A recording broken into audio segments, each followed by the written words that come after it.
নবী সালেহ যখন দাওয়াত দিতেছেন, পাহাড়ের পার্শ্বে গিয়া সবাই এক জায়গায় করলো, বলে তোমার মালিকের কিছু কুদরত দেখাও। কি দেখতে চাও? বলে পাহাড়ের পাথরের পাহাড় থেকে একটা উটনি বের করে দেখাও। সালেহ আলাইহিস সালাম রব্বে কারীমের দরবারে দোয়া করলেন, হে মালিক, আমার কওমের লোকেরা তোমারে আল্লাহ বলে মানতে চায়, তবে তুমি আল্লাহ যে এত ক্ষমতাওয়ালা একটা কুদরত দেখতে চায়, পাথরের পাহাড় থেকে একটা উটনি বের করে দেখাও। সালেহ নবী দোয়া করা মাত্র পাহাড়, দুইটা পাহাড় বড় বড়, ওই দুই পাহাড়ের মাঝখান থেকে একটা উটনি বের হইয়া হাঁটতে হাঁটতে নবীর সামনে হাজির হয়ে গেছে। আল্লাহ শব্দ তার ব্যাপারে বলছেন নাকাতুল্লাহ। উটনিও আসছে, উটনির পেটে বাচ্চা, বাচ্চা এসে প্রসব করছে। কিন্তু এত বড় বেঈমান সালেহ আলাইহিস সালামের উম্মতেরা আল্লাহকে আর মানে না, নবীরও মানে না, কালেমাও পড়ে নাই। আল্লাহ কয় অন্যায় করার সীমা আছে, সীমা লঙ্ঘন করে ফেলেছে, এখন আর আমি বরদাস্ত করব না। হঠাৎ একটা গাইবি আওয়াজ আসছে, আওয়াজ বিকট একটা আওয়াজ। আওয়াজটা আসছে দুই পাহাড়ের মাঝখানে।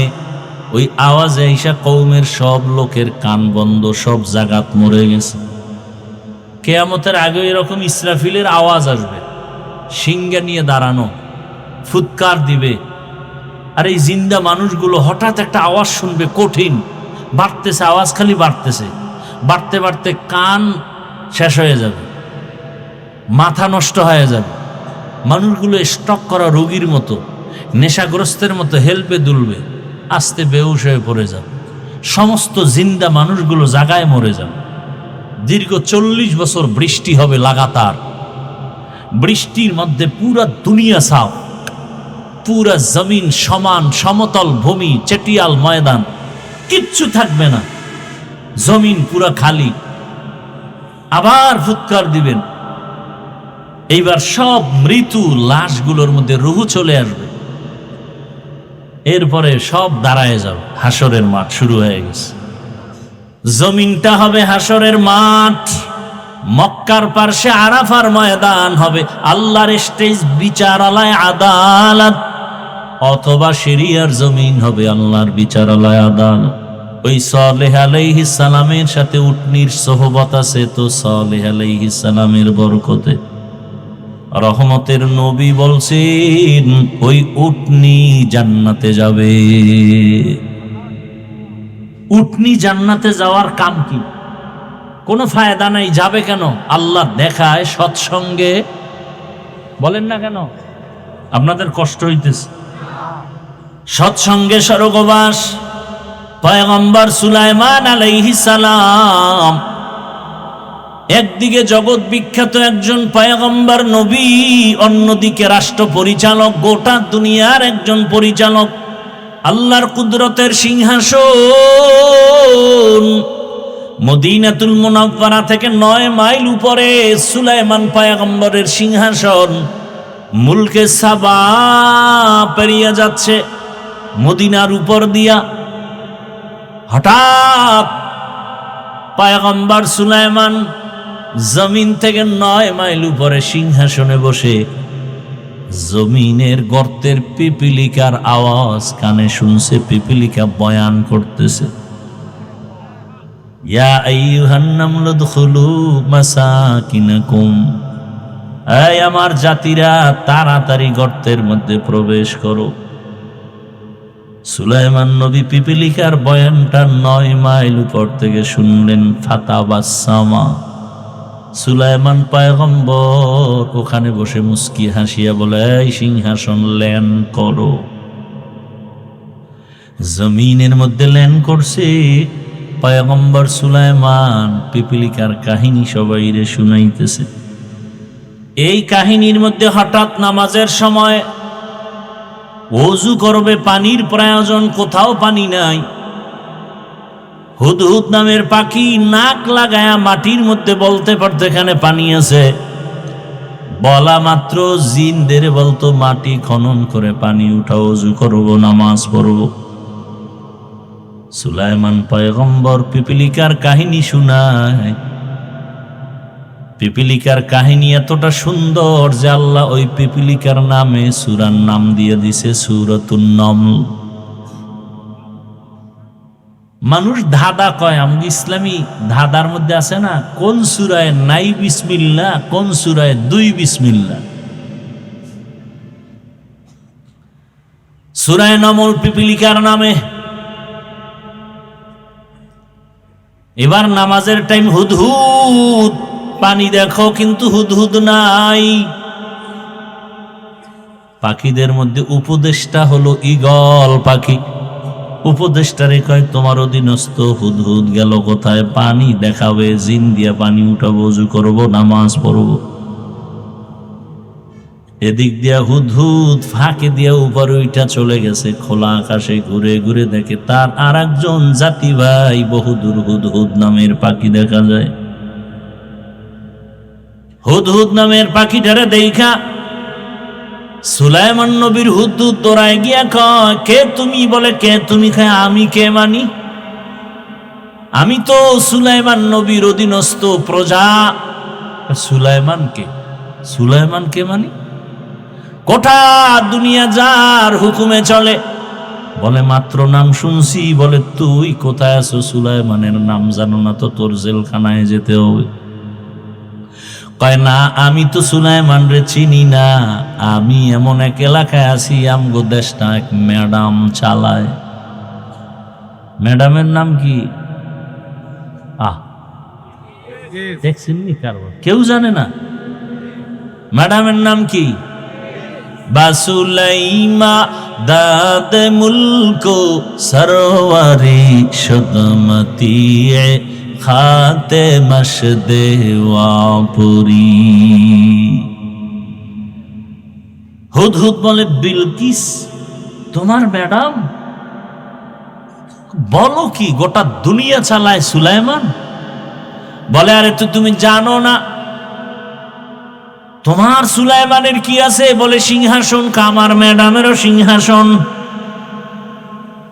কত, চল একটু দেখি। হুদহুদ চলে গেল বিলকিসের সিংহাসন দেখে গিয়া, বিশাল বড় রাজপ্রাসাদ। এত সুন্দর সিংহাসন। সুলাইমান নবীর কাছে খবর বলবে দিয়ে সুলাইমান হুদহুদরে না পাইয়া মেজাজ গরম হয়ে গেছে। সুলাইমান পয়গম্বর বললেন, মালিয়া লা আরাল হুদহুদ, কি হলো আমার? আমি হুদহুদকে দেখি না কেন? রাজনীতি, এই রাজনীতি বলে নাই। এই পয়েন্ট একটা রাজনীতির একটা পয়েন্ট। আমাকে কোরআন দাও, আমি সুলাইমান বিলকিসের ঘটনা শোনাবো 1 মাস লাগায়া। তাফসির করবার তোমরা বাংলাটা ধরো। খোদার কসম, রাজনীতি কাকে বলে, কত প্রকার কি কি আমি সুলাইমান আর বিলকিসের ঘটনা দিয়ে শোনায় যাব। আমাকে দাও।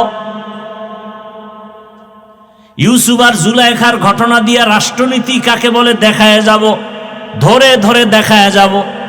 দাও আমার হাতে। তুমি আমার কোরআনটাকে দুর্বল বানিয়েছো।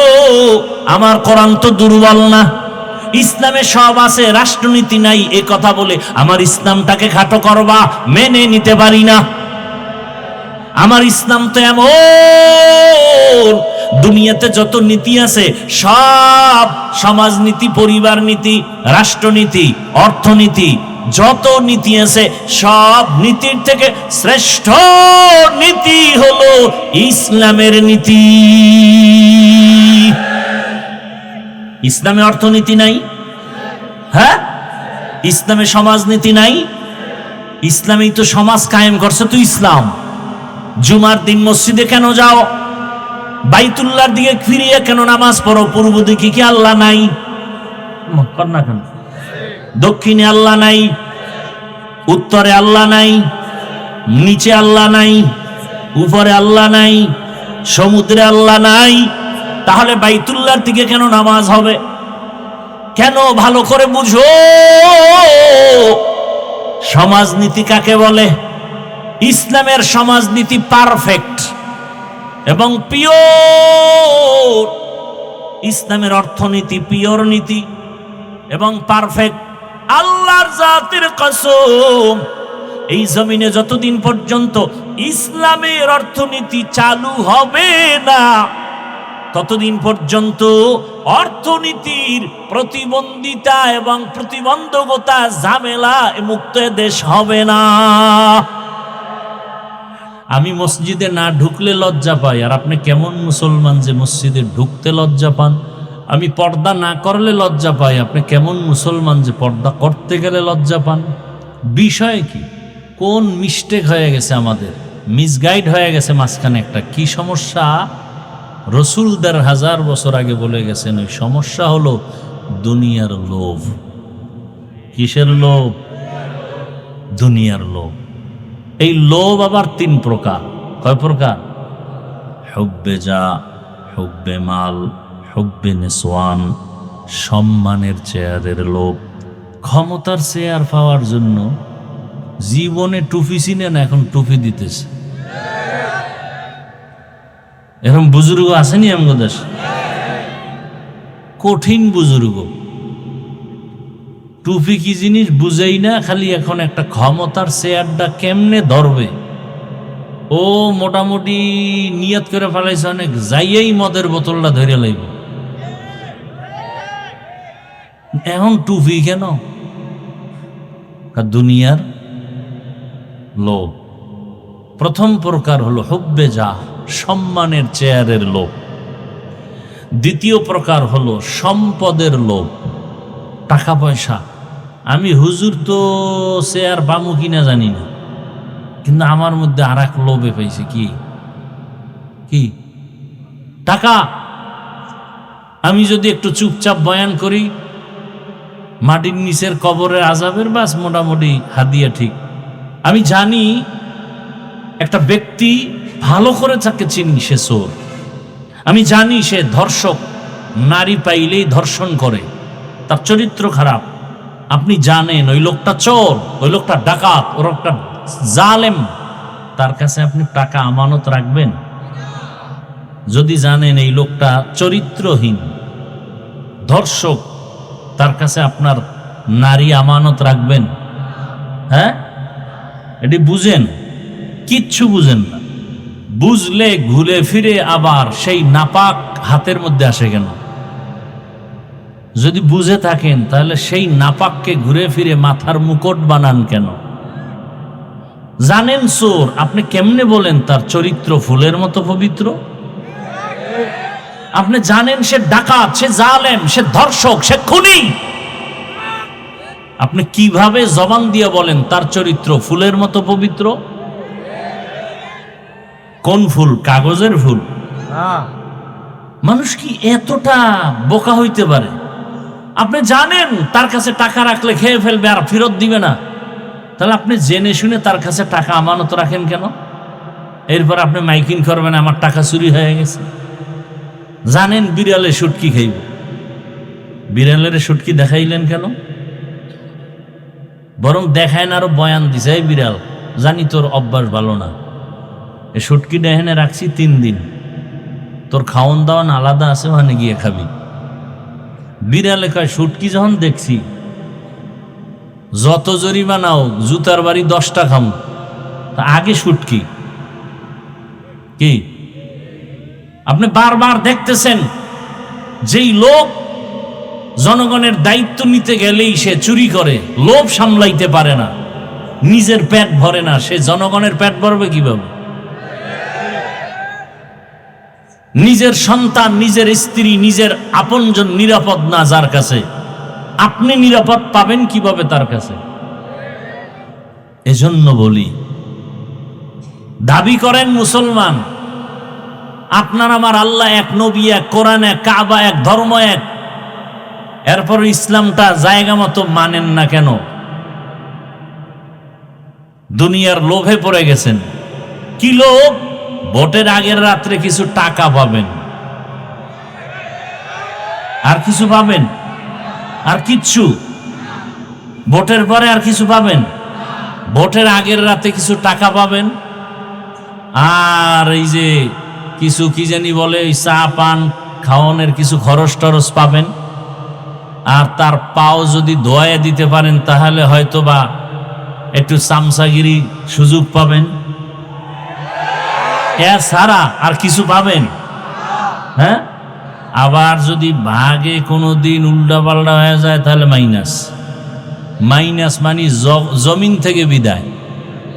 কি এখন মানুষ মারতে শত্রু লাগে না, নিজের দলের আপন লোকটাই যথেষ্ট। ভাগে কম হয়ে গেছে বলে ওকে মাইনাস করে দাও।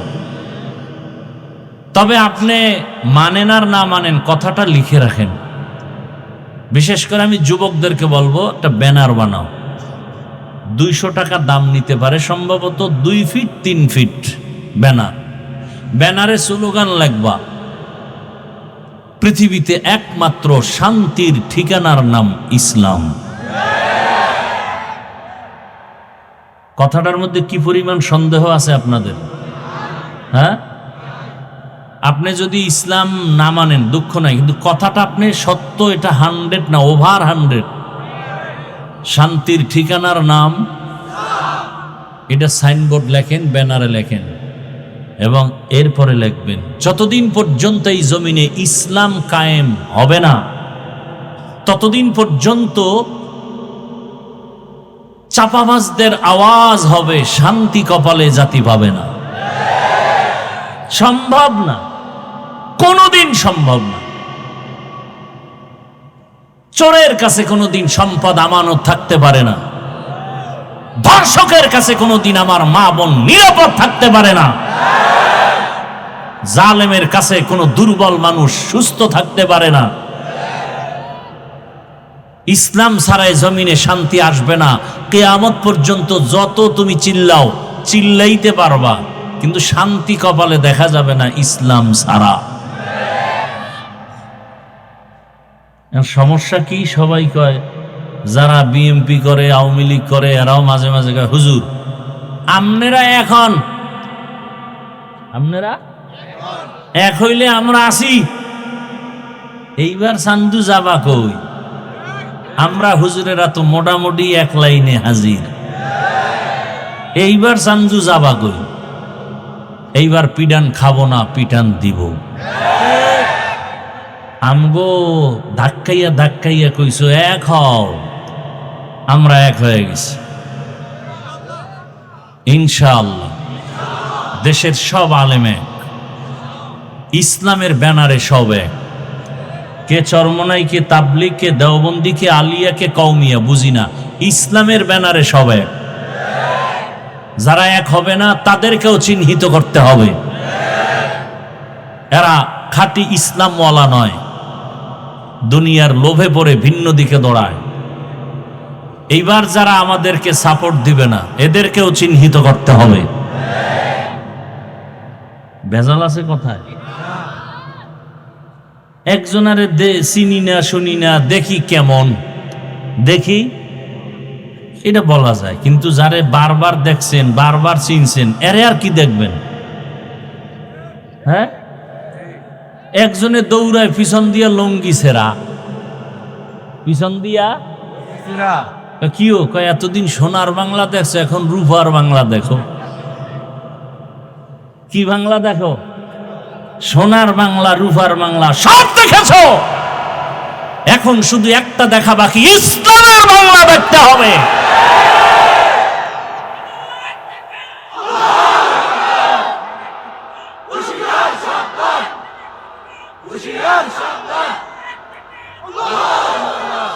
আচ্ছা, ইসলাম এবং কোরআন শরীফের মধ্যে কি রাষ্ট্রের বিষয় কোনো কথা আছে?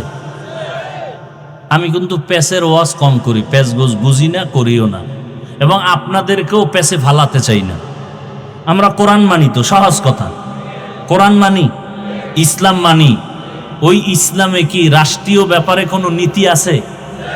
সুলাইমান নবী গোটা দুনিয়া পরিচালনা করেছেন, ইউসুফ নবী মিশরের অর্থমন্ত্রী ছিলেন, জুলকারনাইন বাদশাহ গোটা দুনিয়া চালাইছেন। এই ঘটনা কোরআনে আছে না নাই? আপনার আমার রহমতের নবী মদিনার রাষ্ট্র চালাইছিলেন, আবু বকর, ওমর, ওসমান, আলী চালাইছেন। সোজা কথা, আমাদের আন্দোলন আল্লাহর কোরআন আর ইসলামকে টিকানোর জন্য। এই যেমন বাউল সাহেব, কি সাহেব, এরা দীর্ঘ যুগ যুগান্তর চলতেছে চলতেছে চলতেছে, কিন্তু সীমা লঙ্ঘন করার পরে আমার আল্লাহ ধরে বসছেন। কি আল্লাহ ধরায় দিছেন, সীমা লঙ্ঘন করলেই ধরা পড়ে যাবে, আল্লাহ ধরায় দিবেন। তা আমিও যদি করি আল্লাহ আমাকে ধরায় দিবেন। সব সহ্য করা যাবে, আমার আল্লাহ, আমার রসুল, আমার কোরআন, আমার ইসলামের বিরুদ্ধে কথা বললে তা বরদাস্ত করা হবে না।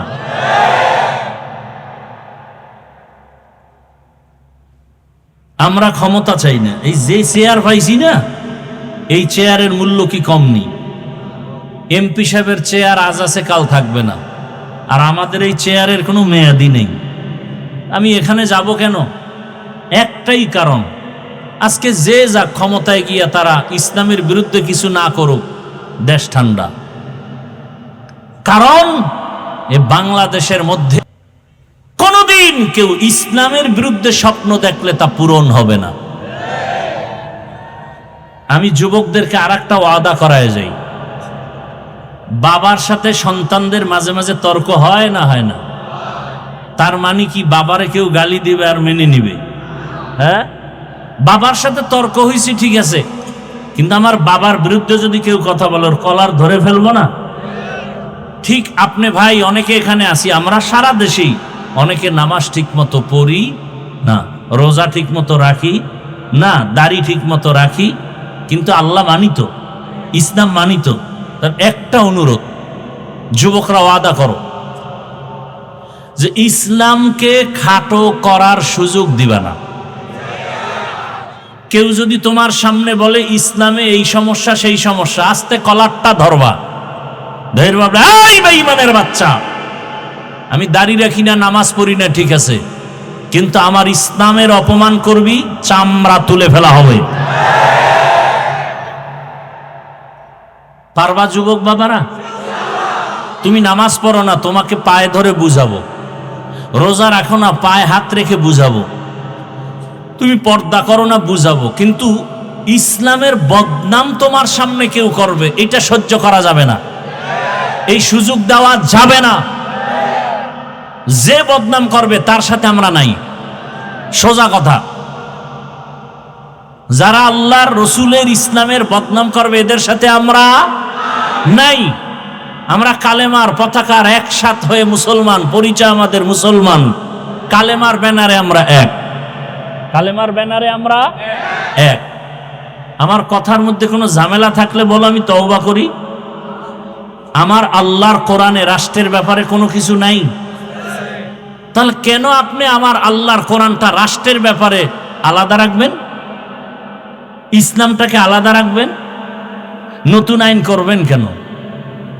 আল্লাহর আইন তো আছে রাষ্ট্র পরিচালনার ক্ষেত্রে, আপনি আলাদা করে কেন একটা হাঙ্গামা বাজাবেন, ঝগড়া লাগাবেন, অস্থিতিশীল পরিবেশ তৈরি করবেন? আল্লাহর উপর আস্থা ও বিশ্বাস নিয়ে কত আন্দোলন, কি দরকার কি? ইসলাম তো হিন্দুদের উপর আক্রমণ করে না, খ্রিস্টানের উপর আক্রমণ করে না, সব ধর্ম যার যার অবস্থানে থেকে পালন করবে। কিন্তু হিন্দু যদি বলে আমি ইসলামের লোক, এটা মানা যাবে না। বিষের বোতলের মধ্যে বিষ বিক্রি করবে, কোনো বাধা নাই। মধুর বোতলে মধু বিক্রি করবে, কোনো বাধা। বিষের বোতলে বিষ নিয়ে যদি মধু কয়া বিক্রি করে, সেখানে ভিডান কি? খ্রিস্টান তার ধর্ম অনুযায়ী চলবে, বাধা। ইহুদি তার ধর্ম অনুযায়ী চলবে, বাধা। হিন্দু তার ধর্ম অনুযায়ী চলবে, বাধা। যদি মুসলমান দাবি করে, আহমদিয়া মুসলিম জামাত দাবি করে, আর নবী মানে না, এমন কাদিয়ানীদেরকে আমরা বরদাস্ত করব? তুমি কাদিয়ানী হিসেবে থাকো, ইসলামের লেভেল লাগায় বদনাম করবে, সুযোগ দেওয়া যাবে? রাগ করছেন? আমি ইসলামী কোনো দলের দায়িত্বশীল না, কিন্তু আমি ইসলামের পক্ষের মানুষ। আমি আল্লাহর কোরআনকে, ইসলামকে মাথার মুকুট মনে করে কথা বলতেছি।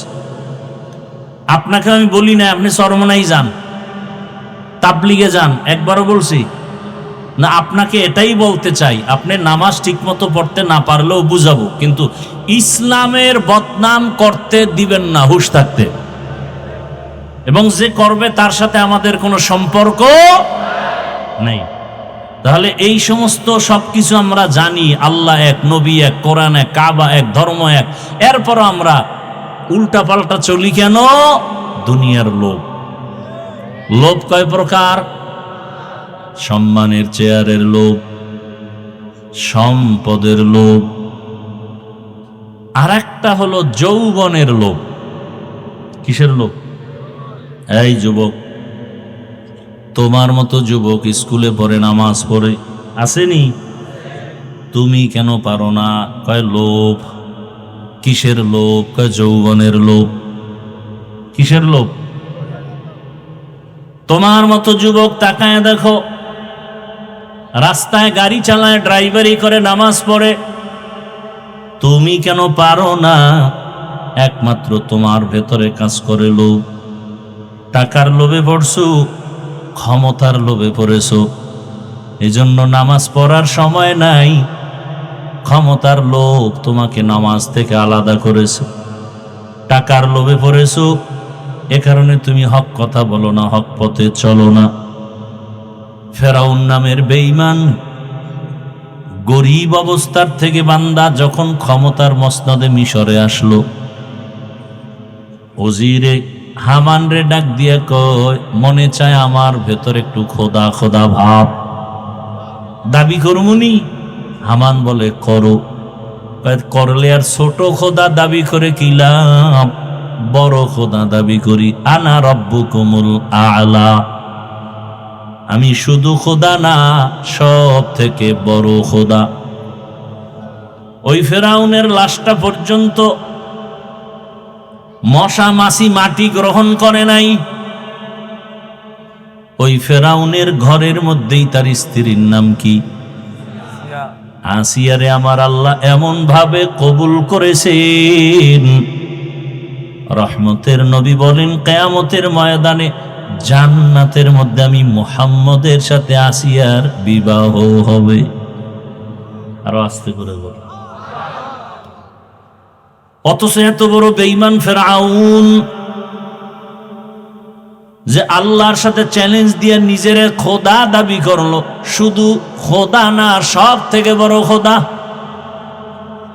আর তার ঘরের স্ত্রী আসিয়া এমন আল্লাহর কাছে দামি হয়ে গেছেন, নবীজি বলেন কিয়ামতের ময়দানে জান্নাতের মধ্যে আসিয়ার সাথে আমি মুহাম্মদের বিবাহ হবে।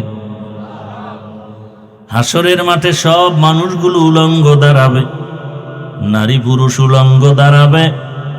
সূর্যের গরমে মাটির জমিন তামা হয়ে যাবে। জাহান্নামের আওয়াজ, নবীরা পর্যন্ত কান্না শুরু করবেন। ওই কঠিন সময় জান্নাতের 8টা দরজা খুলিয়া 8 জন ফেরেশতা 4 জন নারীদের ডাকবেন, আসেন জান্নাতের মেহমান খানায়, কোনো হিসাব লাগবে না। কয়জন? 4 জন নারীরে ডাকবেন, কোনো হিসাব নাই, সূর্যের গরম লাগবে না। ওই 4 জন নারীর মধ্যে একজন হবে ফেরাউনের স্ত্রী আসিয়া। এত বড় বেঈমানের ঘরে থাইকা আসিয়া আমার মাওলাকে এত রাজি করে ফেলেছেন। মাওলাকে চেনার একটা সূত্র লাগে। আমি আমার মালিকের কেমন ভাবে চিনলাম?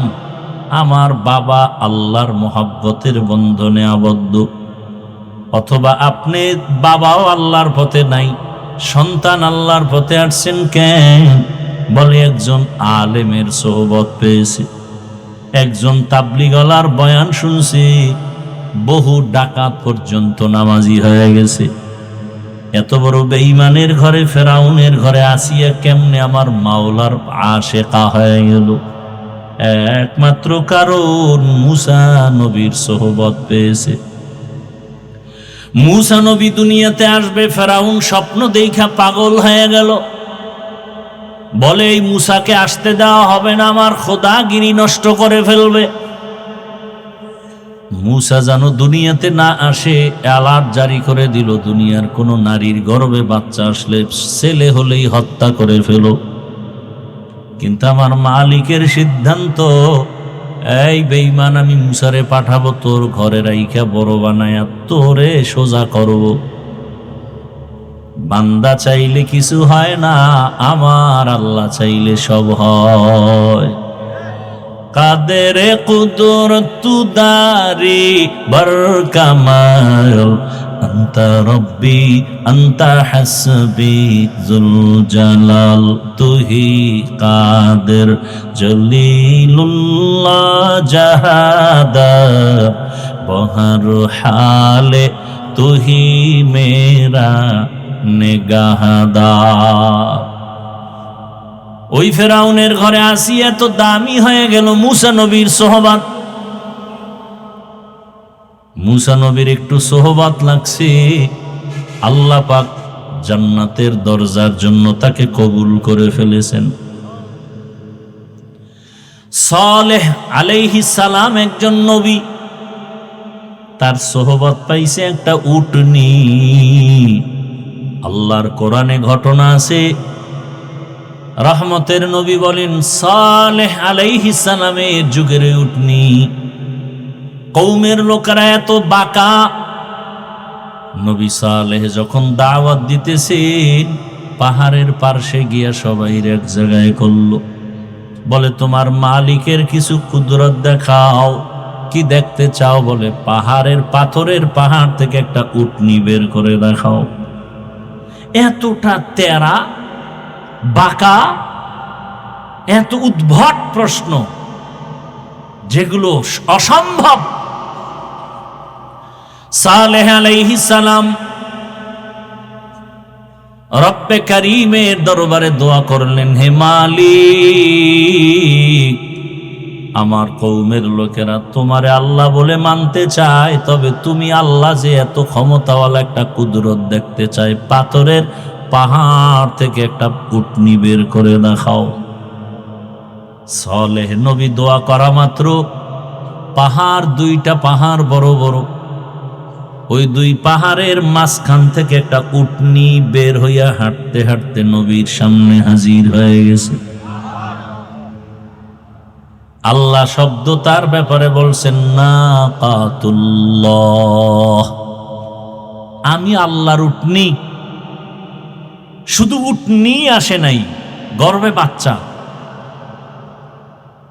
ইরাকের বর্ডার, সৌদি আরবের শেষ জায়গার নাম আল উলা, দেখতে গেছিলাম। সে এক রমজানে মদিনাতুল মুনাওয়ারা থেকে না মক্কা থেকে সাহারি খাইয়া বের হইলাম। দীর্ঘ সময় পাড়ি দিয়া সেখানে গেলাম গাড়ি টেনে। উটনিও আসছে, উটনির পেটে বাচ্চা, বাচ্চা এসে প্রসব করছে। কিন্তু এত বড় বেঈমান সালেহ আলাইহিস সালামের উম্মতেরা আল্লাহকে আর মানে না, নবীরও মানে না, কালেমাও পড়ে নাই। আল্লাহ কয় অন্যায় করার সীমা আছে, সীমা লঙ্ঘন করে ফেলেছে, এখন আর আমি বরদাস্ত করব না।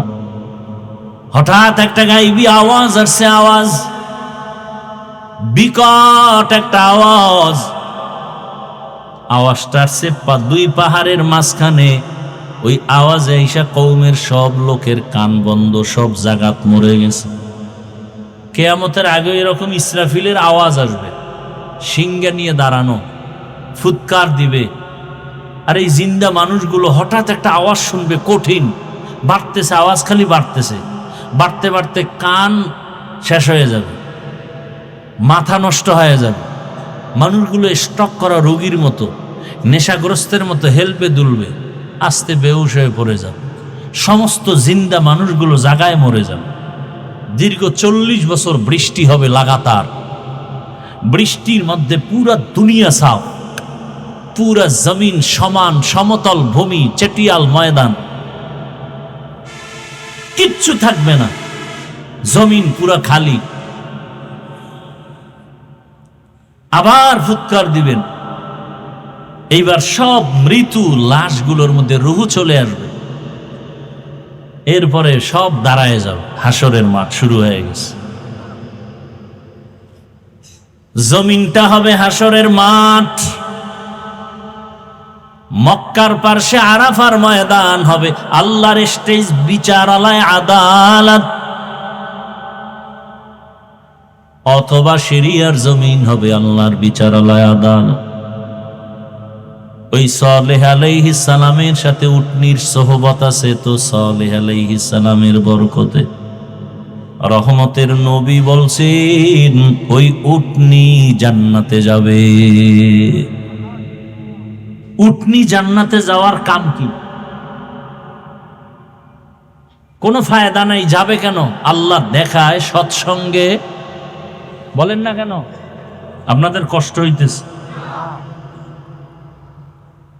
সৎসঙ্গে স্বর্গবাস। পয়গম্বর সুলাইমান আলাইহিস সালাম একদিকে জগৎ বিখ্যাত একজন পয়গম্বর নবী, অন্যদিকে রাষ্ট্র পরিচালক, গোটা দুনিয়ার একজন পরিচালক। আল্লাহর কুদরতের সিংহাসন মদিনাতুল মুনাওয়ারা থেকে 9 মাইল উপরে সুলাইমান পয়গম্বরের সিংহাসন। মুলকে সাবা পেরিয়ে যাচ্ছে মদিনার উপর দিয়া। হঠাৎ পয়গম্বর সুলাইমান জমিন থেকে 9 মাইল উপরে সিংহাসনে বসে জমিনের গর্তের পিপিলিকার আওয়াজ কানে শুনছে। পিপিলিকা বয়ান করতেছে, ইয়া আইয়ুহান নামলু দুখুলু মাসাকিনাকুম, এই আমার জাতিরা তাড়াতাড়ি গর্তের মধ্যে প্রবেশ করো।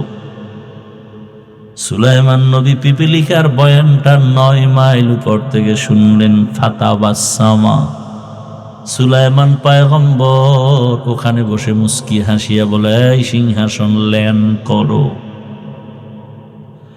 জমিনের মধ্যে ল্যান করছে পয়গম্বর সুলাইমান। পিপিলিকার কাহিনী সবাইরে শুনাইতেছে।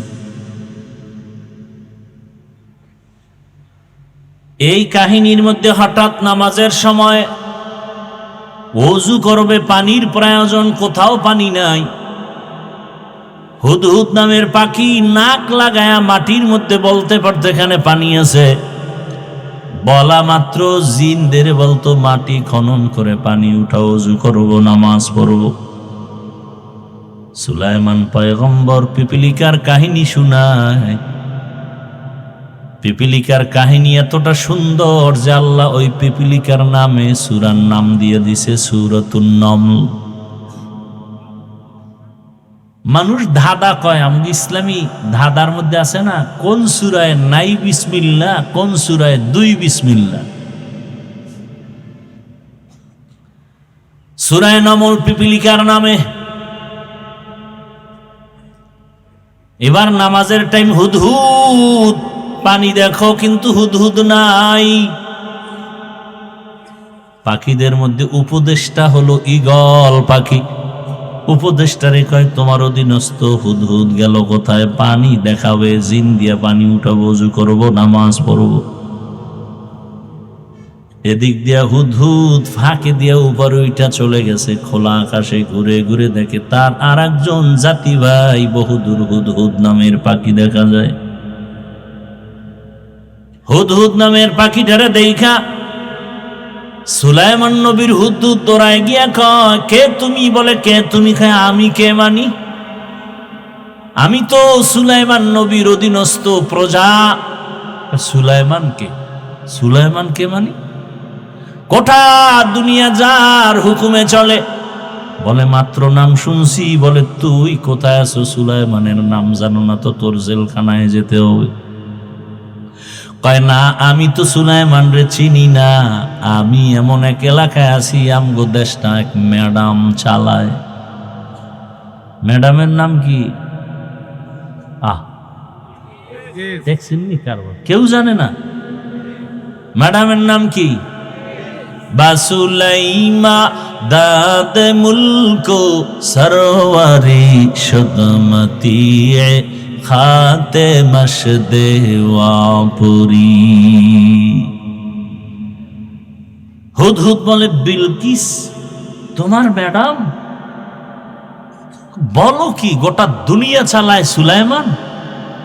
বলে, আরে তো তুমি জানো না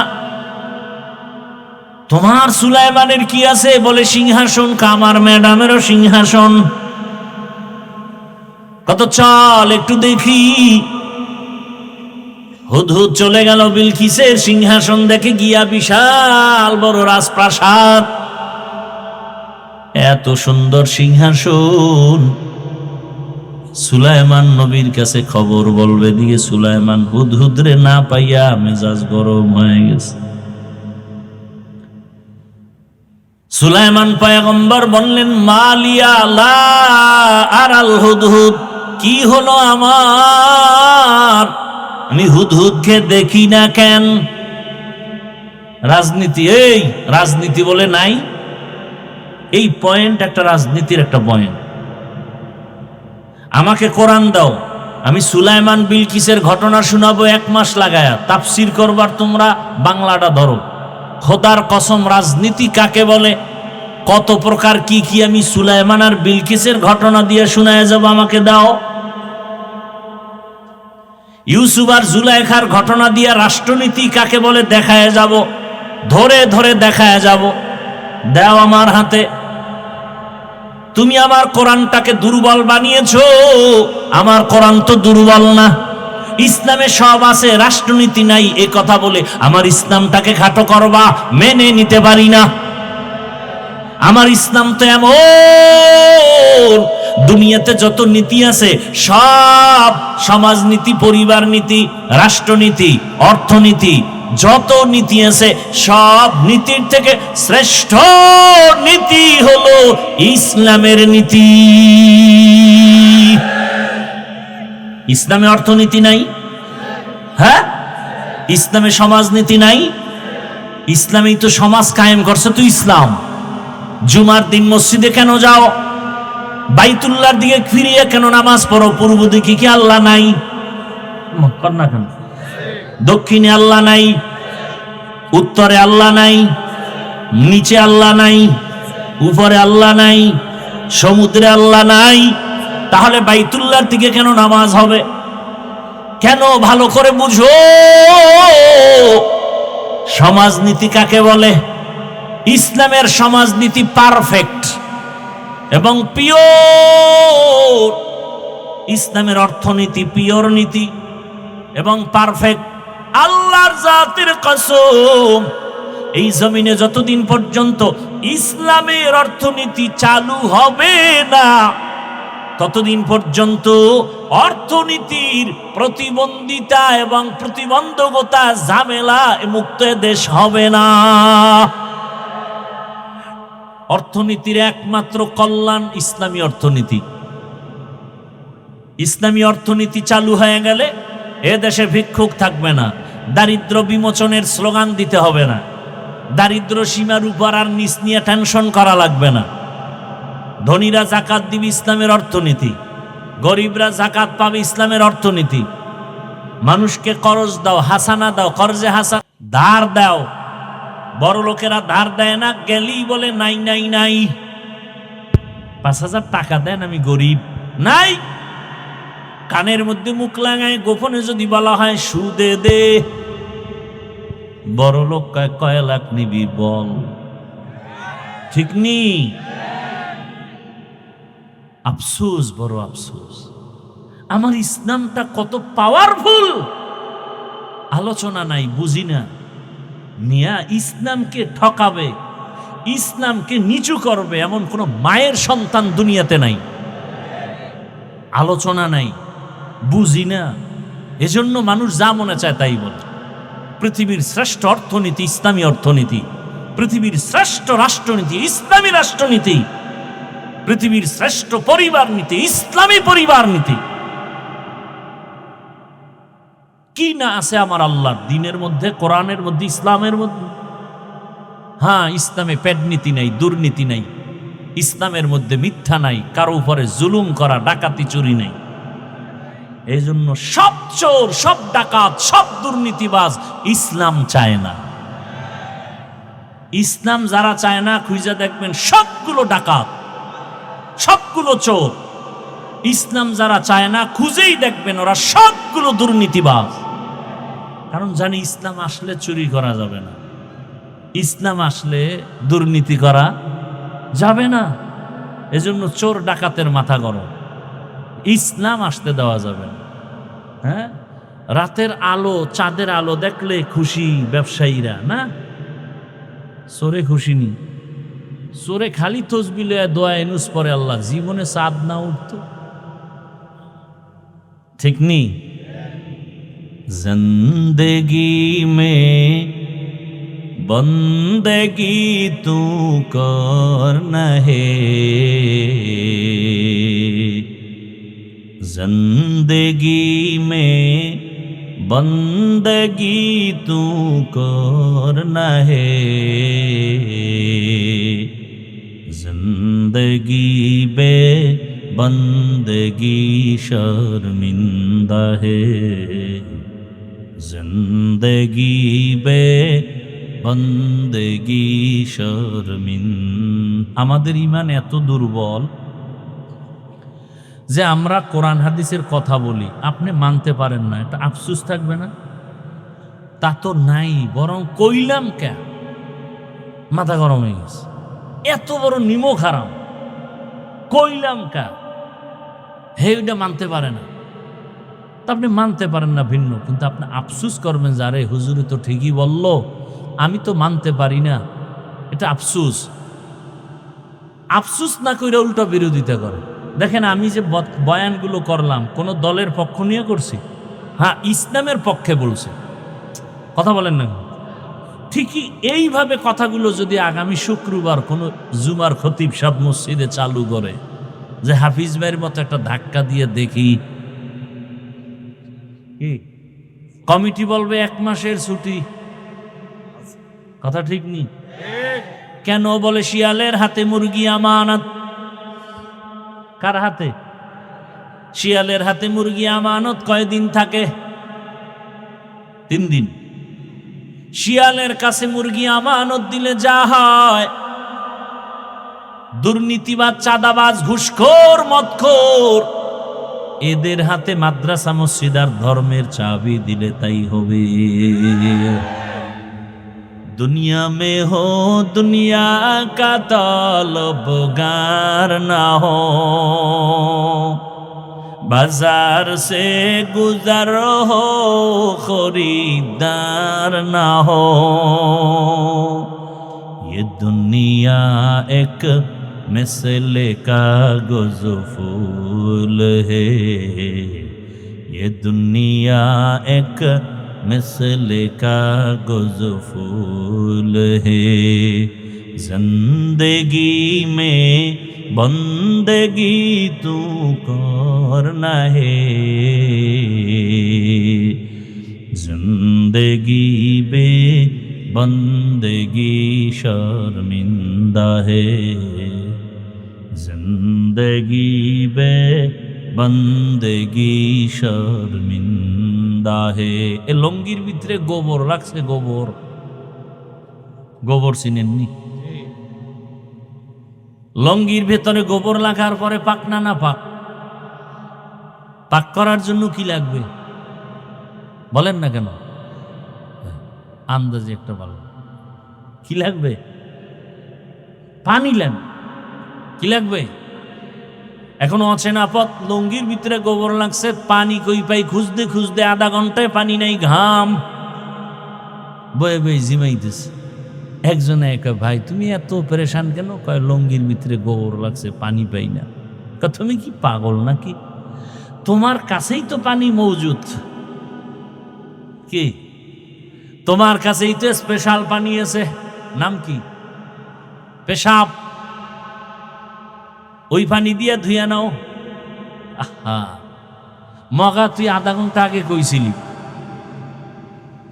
আধা ঘন্টা আগে যদি বুদ্ধি দিতি এত পেরেশান কেন হইলাম। ওই বোকা প্রস্রাব দিয়া লঙ্গির গোবরটা যখন ধুয়ে ফেলছে, পবিত্র হলো কি হইছে? বরং নাপাক আরো ছড়ায় গেল। আমার ঘরটা নাপাক, আমার এই নিমসার এলাকা নাপাক, ময়লা।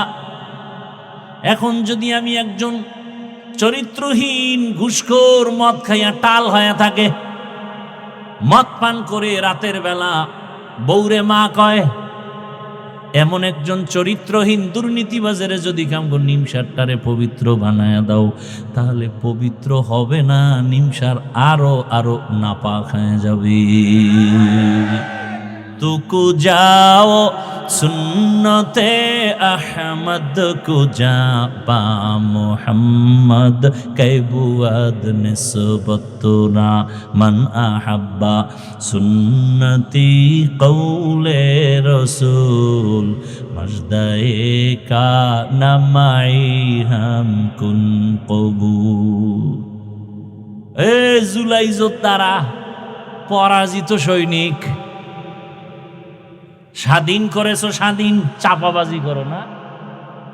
তোমার স্বাধীন সফল হলে কেন এখন আমার মা ধর্ষিতা হয়, জবাব দাও।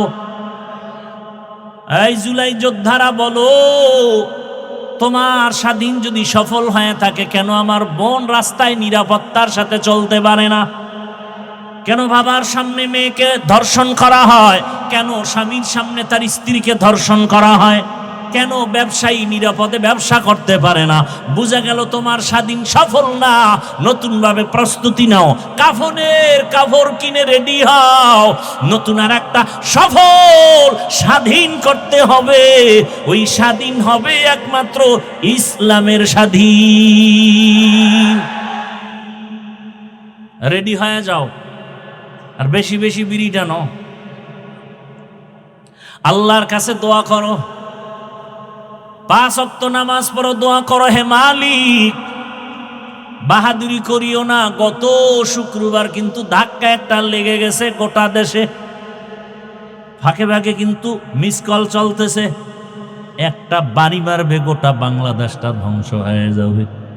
সুনামি বলে যায় না, খালি মোবাইলে আকাম দেখো। 2004 সালের ইন্দোনেশিয়ার সুনামির ইতিহাস দেখ, ভূমিকম্পের ইতিহাসগুলো দেখো। আমার দেশটা ধ্বংস হতে 1 সেকেন্ডের সময় লাগবে না। রাতের বেলা ঘুমাইবা, ঘুমের মধ্যে দেখবা সমুদ্রের মাঝখানে হাবুডুবু খাইতেছো। শরীয়তপুর জেলার মধ্যে নড়িয়া থানা, হঠাৎ করে একটা গ্রাম মাটির পানির মধ্যে ডুবে গেছে, মাটি বাড়ি সুদ্ধা।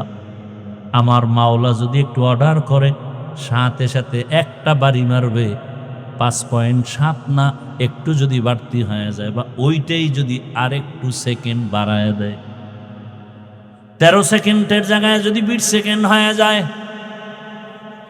আল্লাহ বুঝায় দিলেন ধাক্কা দিয়া, এই নাস্তিকের দল, বাহাদুরি করিস না, জমিন আমি আল্লাহ, এ জমিনে বাহাদুরি করবে একমাত্র আল্লাহ, আর কেউ না। পয়গম্বর সুলাইমান মনে আসেনি?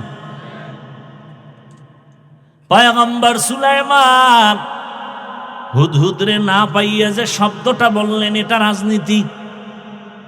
মালিয়া লা আরাল হুদহুদ, কি হলো আমার হুদহুদকে দেখি না কেন? আর আমরা কি করি? কি হলো সভাপতির মসজিদে আসলো না কেন? কি হলো এলাকাবাসীর মসজিদে আসে না কেন? সুলাইমান শিখায় দিলেন, না না, নিজের দিকে তাকায় বলো, আমার কি হলো যে হুদহুদ আমার থেকে চলে গেল? আমার কোন দোষের কারণে ময়দানে শ্রোতা নাই? আমার কোন অপরাধের কারণে মুসল্লি মসজিদে নাই? আমার কোন অপরাধের কারণে মাদ্রাসায় ছাত্র নাই? আমার কোন অপরাধের কারণে এলাকায় ভূমিকম্প হয়? আমার কোন অন্যায়ের কারণে আমার শিশু বাচ্চা কেন জ্বরে ভুগতেছে? আমার কি হলো? আমার কি হলো? আমার স্ত্রী কেন অসুস্থ কষ্ট পায়? আমার কি হলো? আমার কোন গুনার কারণে আল্লাহ বেজার, আমার কি অপরাধের কারণে আমার ঘরে অশান্তি, আমার কোন অপরাধ হলো যে আমার সমাজে অশান্তি, আমার কি অপরাধ হলো যে আমার কারণে আমার দেশটা অশান্তিতে ভরা। দেখছেননি রাজনীতি, মালিয়া আমার কি হলো? সুলাইমান বলে আমার কোনো দোষের কারণে হুদহুদকে হারায় ফেললাম। কেন? হুদহুদ আমার অধীনস্থ নাই। আরে আমার কথা সবাই শুনবে, কিন্তু শুনে না কেন? আমি বাবা হইয়া সন্তানকে আদেশ দেই, মানে না কেন? আমার কোন অপরাধের কারণে আমি শিক্ষক হইয়া ছাত্রকে শাসন করি, বিরোধিতা করে কেন? আমার কোন অপরাধের কারণে, আমার কোন গুনার কারণে আমার ছাত্র আমার কথা মানে না? আমার কোন অন্যায়ের কারণে আমি বাবা হিসাবে সন্তানকে কথা মানাইতে পারি না? আমার কথা তো অনায়াসে মানবে, আমার কথা তো আমার প্রজারা মানবে। আমার কোন অপরাধের কারণে আমার এলাকার মানুষ আমার কথা মানে না? আমার কোন দুর্বলতার কারণে আমার দেশের জনগণ আমার কথা মানে না? ওরে আমি যদি ভালো হই, গোটা দেশ ভালো হয়ে যাবে।